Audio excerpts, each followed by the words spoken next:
It's hard out here for a pimp, so hit that subscribe button, man. Today I got something interesting. Welcome back. Thanks for tuning in. This is the herbman420's documentary. I'm going to start out first how I used to wake up every day and start my morning out. Here y'all go. Hope y'all like it. Well, good morning. This is how I usually wake up. I begin pulling my packs out, looking at it, seeing which is what. Then I pick the biggest one. Then I bust my triple vanilla out, put my K in there, make sure it's nice and fat, and twist him up. This is what it looks like if you don't have any in the morning. Boy, this is a motherfucking blood call.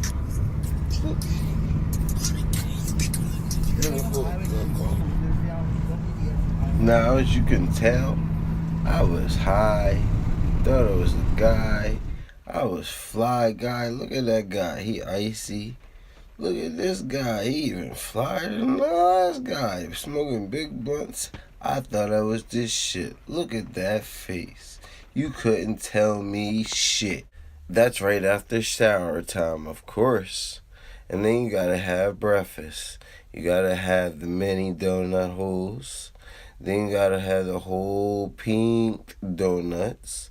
And then you gotta go to Wendy's and get the sugar cookies. The sugar cookies are the best thing popping. Cause I got two daughters. My oldest one, Brooklyn. Oh my God, Brooklyn. And my youngest crazy one, Brindley. Oh my God, they're my world. Then after I bring Mom Dukes a plate in the morning, you gotta count up the cash. See how much gas you got left. Gotta go count it up.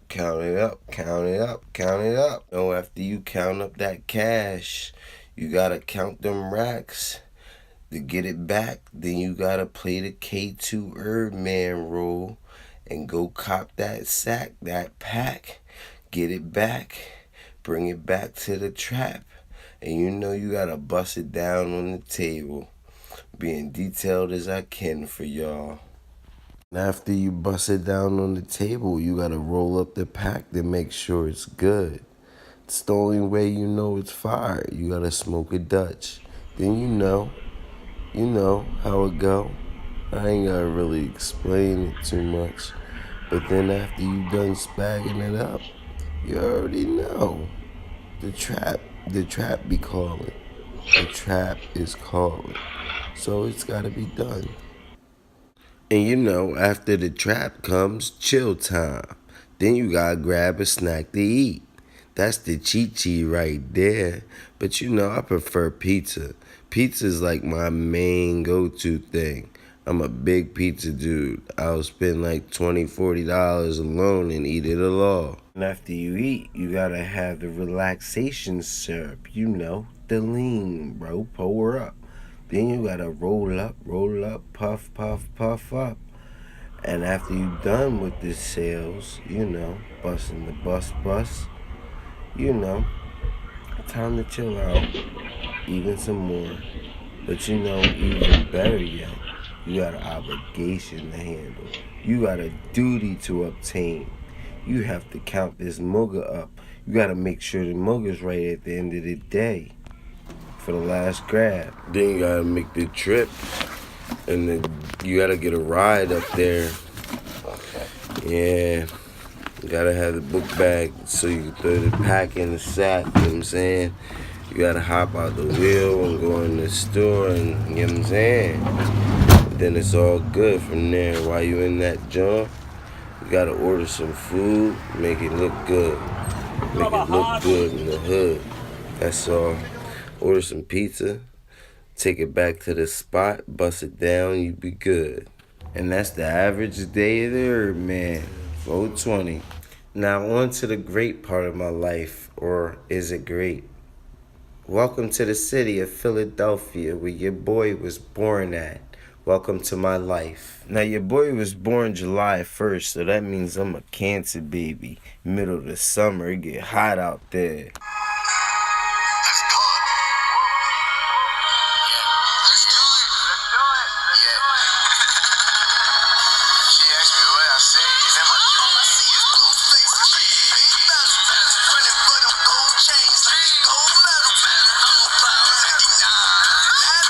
It all began with this lady right here. This is my great grandma. And she lived in this place called Parkview. Parkview's up in Yaden. I mean, this place was nice. This is back in the early 90s though. Like, it don't look like that now. And I remember this pool. This is the park where I got my first ass whooping for staying out too late.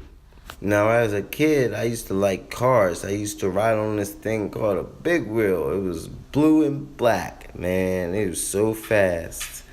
My mom, that's my mom right there on the right-hand side. That lady raised me, taught me everything. That lady and my grandma put me in a private school where I learned a lot of interesting things. I learned a lot of things about the Bible as well. I was an altar boy, me and my brother. Now, see, after the kid left fucking private school, excuse my language, I got taken out of that shit and put into day school. Now, coming from day school, public school. I always ate McDonald's while I was there. I was into video games as well. I got into public school. Man, the kids is crazy. Halloween, there was egging houses. I'm telling you, these young boys was wild. Now, as a kid, we moved around a lot of different places. We also was poor, so we had to walk everywhere we went. And public transportation was our main mode of transportation, to be honest with you. We rode the train, the buses, the airplanes if there was some. Like, I'm dead serious. We didn't have all that. We wasn't fortunate like everybody else. Or not everybody else, like most people. Now, I'm going to skip a few details and whatnot, since though we moved around a lot. When I was about like 13, we moved to a place in Delaware County. It was like Chester, Pennsylvania. Really, it was Woodland. You know what I'm saying? It was my first official hood. I never forget that place. I learned everything I know to this day. That place has bred me. It's taught me how to be a man. Besides my mom raising me, they tore it down and rebuilt it now. It looks awesome. It's still my hood. That's my birthplace. I rep it to the death of me. One love. But however, I was homeless at the time after I got like my mom evicted, so I had to move back to Philly, as you can see in this video. This is the neighborhood I was in, the Overbrook section of Philly. That's not really the Overbrook section right there you're looking at, but that's still West Philadelphia right there, as you can see the skyline and everything. Man. And at this point in time, I was homeless. I had moved back in with my uncle. Man, my friend Bree, Bree was a girl, right? But she was a nigga. You understand? You ever have a friend like that? Like, we got my uncle, right, for 90 of his fucking Xanax, his blues. I was like, this time I was like 17, 16, I got evicted out of Woodland. We had stole these joints out of his crib in West Philly and stuff, bro. We was so lit, bro. I was so lit. I don't know. That night, they said my girl had lost $20 or some stuff like that, right? I don't know. I was zapped out my mind. I don't know. Somebody probably really got her in that crib, though. I ain't gonna hold you. I know damn sure it wasn't me. Why the hell would I get my own girl? But anyway, she calls her brother and these two niggas from Delaware. They slide up all the way up to Philly. Right, ain't too far. They come up there, right? I'm all zapped out my mind. My man Ant talking about he answered the door. Oh, they got guns. He talking about, yeah, they picked up that vacuum cleaner. They started beating you. You try to fight back. They started smacking you with the guns. They told me to sit down. They pointed the gun in my head. I was like, you started bitching, man. You was on some shit. But yeah, anyway, after I only stayed at my uncle's house for about a year and a half. But after that year and a half, I came back down to the Delaware County zone, you know. And, boy. Quick intermission. Um, the details I had left out when I was about 7, I went through some troubling times, right? I went through some rape situations. I was actually sexually molested by a male and a female. Me and my mom took the case to court. Because I was a child at the time, I failed to remember all the details on like trial, you understand? It was a bunch of people in that courtroom, so I kind of like was under pressure, so I got the details mixed up, and the judge told me I was basically lying. My mom broke down. I'll always remember that feeling. Just a little word, you know what I'm saying? But here come my herb man, for real, you know what I'm saying? He coming up the street. Up the county, I was still homeless. I had to kick in a couple doors in Section 8 housing, you know, because the heat, the hot water, the electric was on, so I was able to survive in that joint through the winter. It was winter time, and I was back and forth from the county to Philadelphia, the county to Philadelphia on SEPTA. The snow is high as hell, like high, real high. And then I was getting in trouble with the police in and out and in. So I was winding up on probation. Then I was skipping probation, you know, the average shit. We were gonna skip out on the PO. They can't tell us nothing, right? That's what you think till they book your dumb ass. But yeah, needless to say, I kept smoking weed on probation. And, you know, they got tired of my ass. It's only so much a person gonna take. Yeah, it is kind of raining out here. But it's only so much a person gonna take till they be like, fuck it. Let's just lock him up. He ain't learned yet, right? So I ran for my probation officer for like 377 days. Yeah. So when I got caught, what she do? She booked me and reinstated my probation. I mean, start my time over. She started over and tagged on 377 days onto that jump. So, came out of that jump. While I'm in there, right? While I'm in George W. Hill, right? I'm in there. I meet this guy. He like, yeah, you need to just mess with the spice, man. They got that stuff around. It's around. I was like, yeah, you know where to get it. He was like, yeah, Kill the Hill. I was like, all right. Checked it out. They wouldn't serve me up there. They ain't know me. It was cool. So I hit my mans up that do know me. He wasn't from there, but yeah, he was around.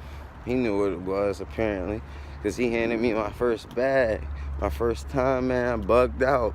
Kind of bugged out. I unrolled. I wrote it in the joint paper, so I hit that joint like twice.